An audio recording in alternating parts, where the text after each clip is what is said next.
नमस्कार, मी मयुरी वर्मा, विकास समाचारमध्ये आपलं स्वागत। महामार्गावर उभ्या असलेल्या रेडीमिक्स टँकरला धडकून एका दुचाकी स्वाराचा जागीच मृत्यू झाला। मुंबई अहमदाबाद महामार्गावर मस्तान नाका येथील उड्डाणपुलावर एका रेडीमिक्स टँकर 3 दिवसांपासून नादुरुस्त अवस्थेत उभा होता।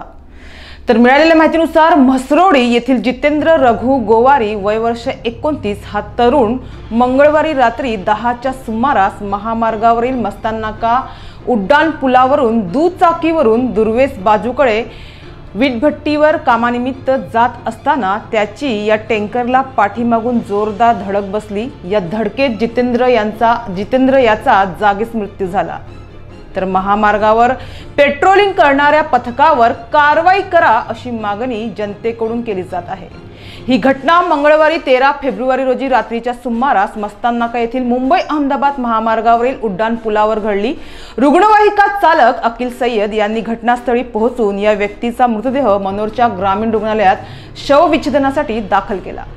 तर मनोर पोलीस ठाण्यात मोटर अपघाताचा गुन्हा दाखल करण्यात आला असून अधिक तपास मनोर पोलीस करीत आहे।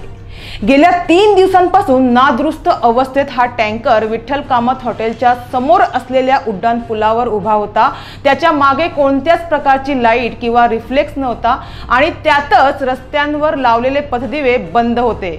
अशा त्रुटींमुळे हा अपघात घडला व एका निष्पाप तरुणाचा जीव गेला अशी भावना अनेकांकडून व्यक्त होत आहे। मात्र IRBने सुरक्षिततेच्या दृष्टीने हे वाहन तातडीने हटवले पाहिजे होते, ना की अशा अपघातांची वाट पाहत बसायला हवे होते। एखादे वाहन महामार्गावर नादुरुस्त किंवा बंद पडल्यास अपघाताच्या सुरक्षेच्या दृष्टीने लगेचच ती वाहने साईडला हलवली पाहिजे। एकंदरीत कोणत्याही गोष्टींचा निष्काळजीपणा न करता सतर्कता ठेवणे कधीच चांगले। मात्र असे काही होताना दिसत नसल्याने जनतेतून खंत व्यक्त होत आहे।